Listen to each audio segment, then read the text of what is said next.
Waajibaata salaataa. Waajibaata salaataa wantootni jedhaman kan salaata keenya keessa dirqama dalaguu qabnu maal fa'a? Inshallah wantoota kana ilaallaa tokko tokko isaatiin adda baafadhaa qabadhaa sirriitti viidiyoo kana hamma xumuraatti dhaggeeffadhaatiin hordofaa.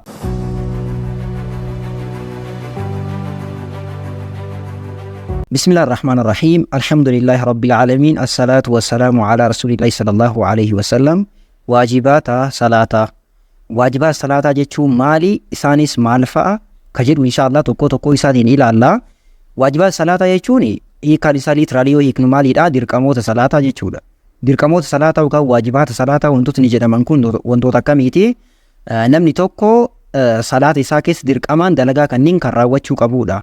Dalagalee waajibaata salaataa yookaan dirqamoota salaataa jedhaman kana yoo kan dagatu ta'e sujuuda daguu yookaan sujuuda sahwii ka jedhamu kan bu'uu qabudha jechuudha.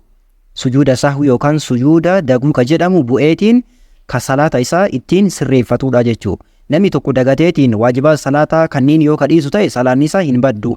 Garuu beekaan yoo kadhiisu ta'e salaanni isaa ni badaa jechuudha. Waajibaata salaataa wantootni jedhaman 8. Isaan illee kanneen armaan gadiiti. Tokkoffaa jamiicu takbiiraati ghayra takbiiratil ihraam. Jamiicu takbiiraati ghayra takbiiratil ihraam. Hiikaan isaa maal jechuudha? Takbiiraa ihraamaa malee takbiirota jiran hundaa jechuudha. Takbiiraa ihraamaa ka jedhamu yaa'u takbiiraa jalqabaa Allahu akbar jennee salaata gadi seennu sun takbiiraa ihraamaa jedhama. Isaan ala takbiiraaleen jiran hunduu maalidha? Waajibaata salaataati. Takbiiraan ihraamaa yookaan kan jalqaba salaata ittiin eegallu ammoo maal jedhama? Arkaana salaataa keessaa isa tokko jechuudha. Takbiiraa ihraamaa malee takbiiraaleen jiran hunduu maalidha? Waajibaata salaataa kana keessaa tokko. Kana jechuun fakkeenyaaf namni tokko Allahu akbar jedhee jilba qabata. Osoo Allahu akbarii kana kan dagatu ta'e jilba qabachuudhaaf calliseetuma osoo ka jilba qabatuuti yoo dagate salaanni isaa hin badu. Xumurarran maal gochuu qaba? Sujuuda daguu yookaan sujuuda sahwii kan jedhamu fiduu qabaa jechuudha. Akkasuma takbiiraa Allahu akbar jedhanii sujuuda ittiin bu'an ka Allahu akbar jedhanii sujuuda irraa ol jedhaniin takbiiraalee kanneen namni tokko salaata keessa yoo kan dagatu ta'e maal gochuu qaba? Sujuuda daguu yookaan sujuuda sahwii kan jedhamu fiduu qaba malee salaanni isaa jalaa hin baddu jechuudha. Akkanatti adda baafatuu qabna. Lammaffaa zikrii yeroo rukuu bu'an jedhamu. Qawlu subhaana rabbiyal aziim jecha subhaana rabbiyal aziim jedhu yookaan zikrii yeroo rukuu bu'an jedhamu jechuudha.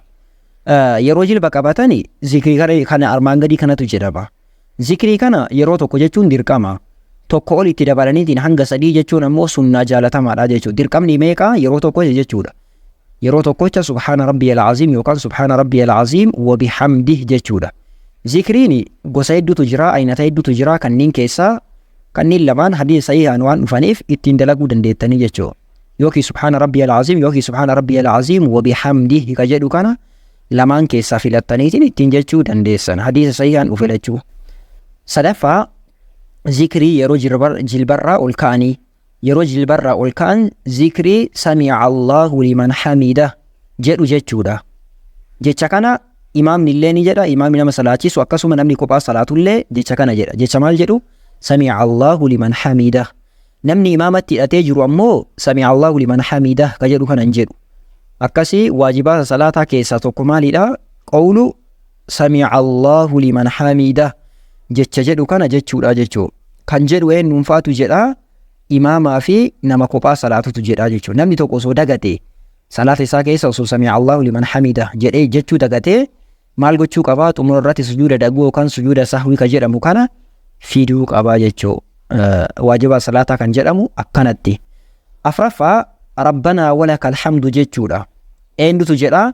Imaamni illee imaama munfaridee ka jedhamu yookaan namni kophaa salaatu akkasuma ma'muuma yookaan namni imaamatti hidhatee salaatu jecha kana jechuudha. Jecha maal jedhu? Sami'a rabbanaa walakal hamdu. Erga sami'a Allahu liman hamida jedhan booda zikrii kana jechuudha jechuudha. Yeroo jilbarraa ol jedhani zikriilee afran kanatu jedhama. Afran kanneen keessaa filattanii ka barbaadaniin jechuu dandeessa. Yookiin tokkoffaa yookiin lammaffaa yookiin sadaffaa yookiin arfaffaa. Tokkoffaan rabbanaa walakal hamdu ka jedhu yookiin isaan jechuu yookiin ammoo ربنا لك الحمد يوكي أمو اللهم ربنا ولك الحمد يوكي أمو اللهم ربنا لك الحمد كنين أرفان كيسا كنوف ميجتين كنوف لافين جتشو دندنا جتشو نبي كينا رسول الله عليه وسلم afran kunniinuu dhufee jira. Filannoodhaan jennaa afran keessaan kan barbaadne yoo ka jennu ta'e rakkoo hin qabu jechuudha. Inni shanaffaan zikrii yeroo sujuuda bu'aniiti. Yeroo sujuuda bu'an zikrii jechuudha. Zikrii sujuuda irra jedhamu jira. Zikrii san jechuudha. Inni illee zikrii maal jedhamuudha?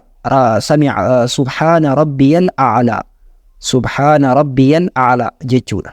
Zikrii kana yeroo tokko jechuun dirqama. Tokkoon itti dabalaniitiin haga sadii jechuun ammoo maalidha? Sunnaa jaalatamaadha jechuudha. Akkasitti adda baafatuu qabna. Zikriin kunillee akkaataa lamaan armaan gadii kanaan dhufee jira nabiyyi irraa sallallahu alaihi wasallam hadiisa sayyaa ta'e. Yookiin subhaana rabbiyal a'laa qofa jechuudha. Takki ammoo subhaana rabbiyal a'laa wa bihamdihi jechuudha itti daballeetiin. Kanneen lamaan keessaa kan nuuf mijateen kan dandeenyeen jechuu dandeenya jechuudha. Ni danda'a malachuunu. Akkasii yeroo sujuuda bu'an zikrii kana jechuu qabnaa jechuudha. Namni tokko osoo sujuuda bu'ee zikrii kana dagate. Zikrii kana osoo dagate subhaana rabbiyal a'laa jechuu kana osoo dagate sujuuda daguu yookaan sujuuda sahwii bu'aa jechuudha. Beekaa yoo kadhiitu ta'e salaanni isaa jalaa bada. Osoo garuu dogongoree namni tokko zikrii ruku'aa irra jedhamu oduu sujuuda irra jedhe. Kana jechuun yeroo sujuuda irra jiru subhaana rabbiyal aziim osoo jedhe maal godhaa xumura irratti sujuuda daguu yookaan sujuuda sahwii bu'aa jechuudha. Inshallah waa'ee sujuuda daguutiin wal qabatu ni barannaa hordofaa.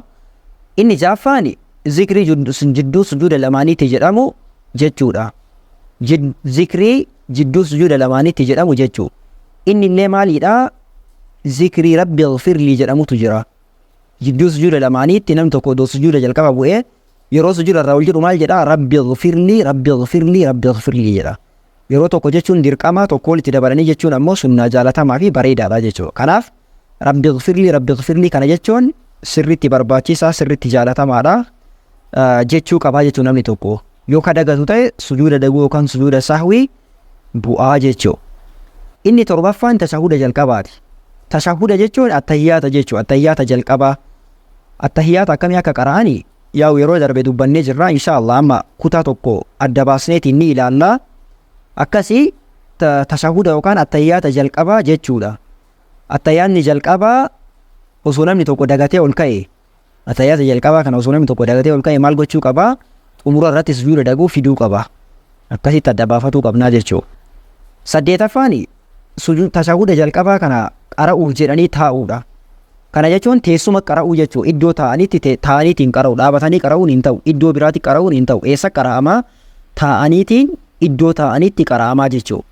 Waajibaa salaataa kanneen keessaa namni tokko beekaa yoo dhiise salaatni isaa ni baddi. Beekaa yoo dhiise salaatni isaa ni baddi. Namni dagatee yookaan irraanfatee waajibaa salaataa kanneen keessaa tokkocha dhiise salaatni isaa garuu hin baddu. Nama maal ta'eef kuni nama dagatee dhiiseef yookaan nama irraanfatee dhiiseef. Namni irraanfatee dhiise yookaan namni dagatee dhiise salaanni isaa jalaan baddu. Garuu maal godha? Xumura salaataa irratti sujuuda lama bu'a. Sujuuda daguu yookaan sujuuda sahwii ka jedhamu lama bu'aa jechuudha. Akkasii waajibaa salaataa ka jedhu wanti wal qabatu kana wantootni sujuuda sahwii yookaan sujuuda daguu nama buusisan wantoota kanniini adda baafatuu qabnaa, sirrii qabatuu qabnaa. Iddoon kun nama dhibaa. Gaafilee waajibaata salaataatiin wal qabatan kanneen inshaallah mee haa ilaallu. Tokkoffaa namni tokko osoo dagateetiin attahiyyaata jidduu dhiisee maal gochuu qaba? Namni dagatee attahiyyaata jidduudhaa osoo hin jedhin ol ka'ee maal gochuu qaba? Jalqaba wanti beekamuu qabu namni tokko attahiyyaata jidduu kana osoo dagatee osoo ol jedhiinsi isaa kun miilli isaa iddoo taa'ee san irraa osoo ol ka'ee sarbaan isaa yookaan ammoo gara duubaa kana foon isaa kun osoo miila isaa ka duubaa kanaan gargar bahee ol dhaabatuu qaba, gad hin deebi'u. Garuu yoo akkasii gargar hin bahini xiqqooma isii ol jedhee jiraate gadi deebi'uu qabaa jechuudha.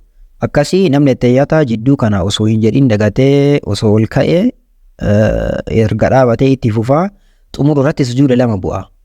Erga ol ka'ee akkasumaan salaata isaa itti fufaa jechuudha. Attahiyyaata erga dagatee ol ka'ee akkasumaan dhaabataa. Garuu xumura irratti sujuuda daguudha sujuuda lama ni fidaa jechuudha. Lammaffaa namni imaamatti hidhatee salaataa jiru osoo waajibaa salaataa kanneen keessaa waa wahii dagatee maal gochuu qaba? Osoo namni ma'muuma ta'e yookaan namni imaamatti hidhatee jiru tokko osoo waajibaa salaataa kanneen keessaa waanuma tokkochallee ta'u dagatee sujuuda daguu bu'uudhaaf deemuu hin qabu. Salaata isaa imaamuma wajjin dalaguu qaba jechuudha. sujuuda sahwii bu'aa, sujuuda daguu bu'aa jedheeti wanti inni garanaa garas jedhuuf hin jiru. Maal godhaa? Imaamuma isaa qofa hordofeetiin salaata isaa itti fufataa jechuudha. Kana iddoo kanatti waan kana beekuu qabna. Namni gariin dogongoree jira sujuuda waajibaa salaataa kana keessaa waa dagadhee jedheetiin sujuuda sahwii bu'uuf deema osoo imaamni jiru. No, sirrii miti wanti akkasii hin buunuu jechuudha waajibaa salaataa kanneen keessatti. Akkasii barnoota diiniidhaa haala bareedaa kanaan baratuudhaaf YouTube irratti Mujaahid Fillah ka jedhu kana subscribe godhaa hordofaa. TikTok irratti Mujaahid Fillah ka jedhu kana subscribe godhaatiin follow godhaa hordofaa. Telegiraamii Ata Abduu Islaam Apologist ka jedhuun chaanaalii kottaa hordofaa isiniin jedha. Diinii keessan sirriitti baradhaa. Yeroo gaarii isiniif haa ta'u nagaan naaf tura. Assalaamu alaikum warahmatullahi wabarakaatuh.